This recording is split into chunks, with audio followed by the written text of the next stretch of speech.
여러분 안녕하세요. 오늘도 말씀으로 나오신 모든 분들 환영하고 축복합니다. 오늘의 말씀은 룻기의 마지막 4장입니다. 참 룻기를 보면서 여러분이 어떤 생각을 할지 모르겠지만 저는 참 하나님의 회복이 이렇게 일어나는구나.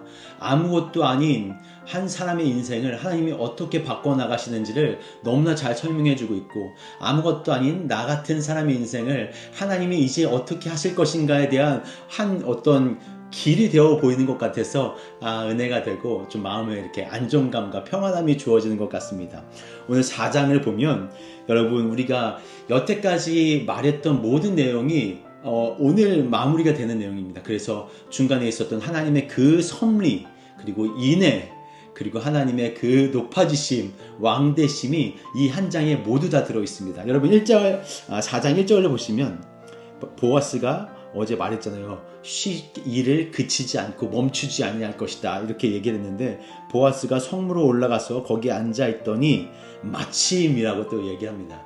마침이라는 것, 또 우연이라는 성경의 말씀은 언제나 하나님의 그 개입을 이야기하고 있죠. 하나님의 섭리를 말하고 있는 것입니다. 그러니까 보아스가 얼마나 그 딱 정확한 순간에 이 기업 물을 자, 이름도 나오지 않죠. 아무개라고 나옵니다. 아무개를 만나서 여기 앉아보십시오 라고 하고, 이제 성읍 장로 10명을 청하여서 그들을 모아서 증인을 세워놓고 이야기합니다. 그 첫 번째 기업 물을 자에게 얘기하되 뭐라고 하냐면, 우리 엘리멜렉의 소유지를 이 나오미가 팔려고 한다. 그런데 이 사람이 돈이 없어서 파는 거기 때문에 우리가 기업 물을 자로서 당신이 첫 번째니까 그 기업을 당신이 나오미에게서 사서 그 기업을 물어주십시오 이야기를 하니까 한번 그래, 내가 뭐 그 땅 사지 뭐, 이렇게 얘기를 했다가 보아스가 다시 얘기하죠. 근데 그 땅을 사게 되면 이 하나님의 율법에 의해서 다시 그 땅을 나오미에게 돌려줘야 됩니다. 왜냐하면 그 기업 물을 자의 행위가 자기가 사서 그 판자에게 다시 돌려주고 그 형제 족속에게 돌려주는 것이 이 기업 물을 자의 의무였기 때문에 아무도 이 일을 행하지 않았다고 했잖아요. 왜냐하면 자기가 사가지고 다시 그걸 돌려줘야 되는데 누가 그걸 하겠어. 그리고 자기가 아들을 낳아도 그 아들이 이제 내 아들이 아니라 이 사람한테 다시 줘야 되니까 그 일을 누가 하겠습니까? 그러니까 보면 6절에 그 기업 물을 자가 이르되 나는 내 기업에 손해가 있을까요? 나를 위하여 물지 못하노니, 이렇게 얘기합니다. 그래서 나는 포기하겠다. 왜냐하면 나를 위한 것이 아니기 때문에. 여러분, 우리 삶을 살다 보니까 다 나를 위한 거잖아요, 사실. 내 삶의 어떠한 유익을 위해서 내가 일도 하는 거고, 우리 가정을 돌보는 거고, 교회도 그렇고, 여러분 다 나 중심적이지 않습니까? 여러분에게 손해가 될 일을 여러분 하지 않잖아요. 그런데 하나님의 인애가 무엇이냐면, 나에게 손해가 날지라도 나를 위한 것이 아닌 남을 위한 것을 하나님께서는 보여라 라는 것이죠. 왜냐하면 하나님이 이미 하나님을 위해서가 아니라 우리 인간들을 위해서 하나님의 것들을 보여주셨기 때문입니다. 그 인애를 보여주시기 때문이죠.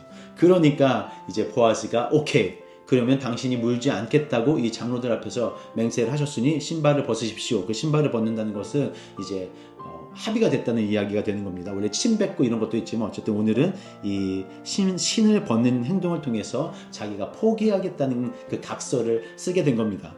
그리고 나서 이제 보아스가 룻과 결혼을 하게 되는 겁니다. 자, 10절에 보면 말론의 아내 모압 여인 룻을 내가 사서 나의 아내로 맞이하고 그 죽은 자의 기업을 그의 이름으로 세우겠다. 여러분, 이거는 정말 큰 결정입니다. 내 아들을 낳았어요. 내가 룻이랑 결혼했잖아요. 만약에 아들을 낳으면 그 아들을 내가 나오미에게 주는 겁니다. 이거는 너무 속상하잖아요. 내 자식을 그 장모에게 준다는, 그러면 나오미의 아들이 되는 거거든요. 그럼 나랑은 전혀 상관이 없는 사람이 되는 거예요. 그런데 보아스가 이거를 이행하겠다고 하고 실제로 그것을 행합니다.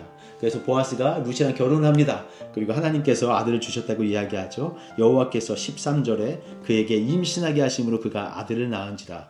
그러니까 이게 누구의 기쁨입니까?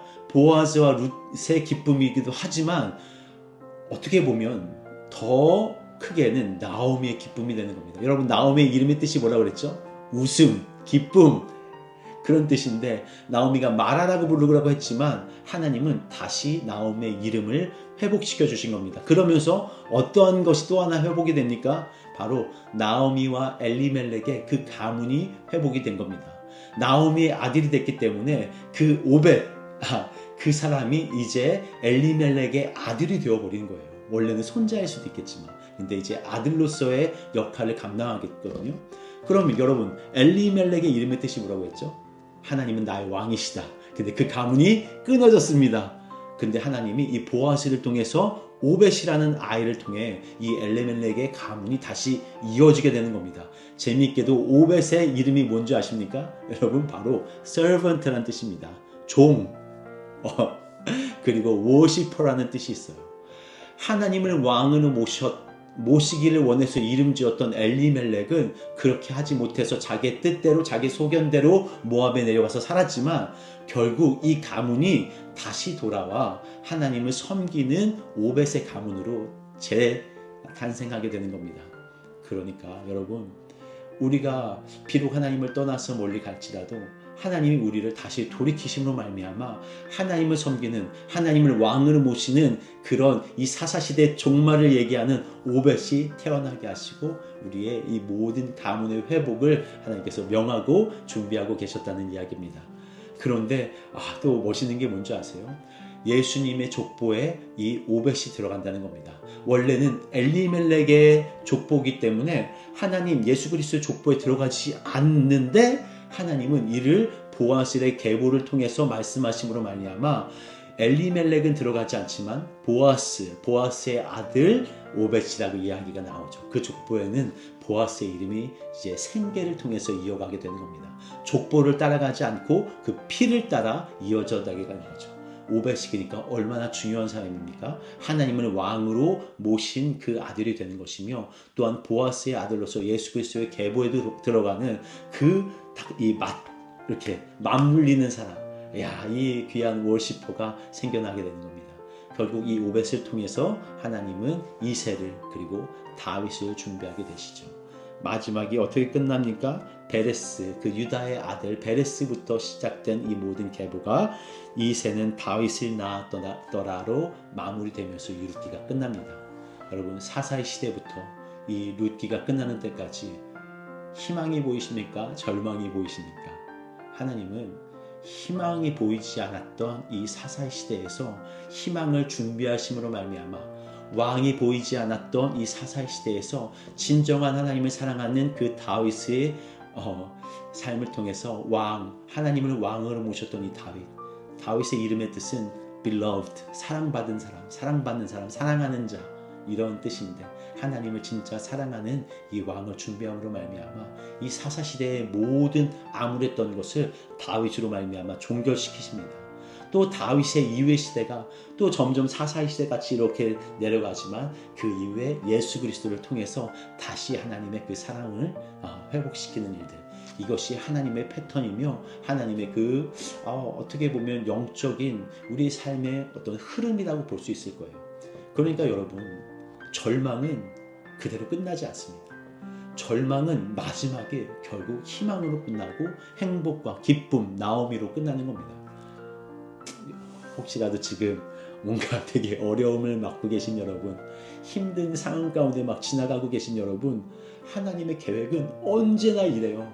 언제나 기쁨에서 슬픔으로 내려가는 것 같지만 기쁨을 다시 회복하여 주시고 희망을 다시 샘솟게 하여 주시고, 근데 그 마지막에 요한계시록에서 창세기에서 그 기뻤던 것들이 점점 내려가서 아무것도 보이지 않는 암흑기를 흘러가지만 마지막 그 요한계시록에서 완전한 하늘나라, 더 이상 슬픔이 없고 더 이상 괴로움이 없는 그것으로 마치게 된다는 것, 이것이 성경이 우리에게 말하고 있는 하나님의 패턴이며 하나님의 이 섭리의 방향성이고 우리의 구원의 어떠한 흐름 가운데 있으니까 여러분의 삶이 마지막은 결코 절망이 아닙니다.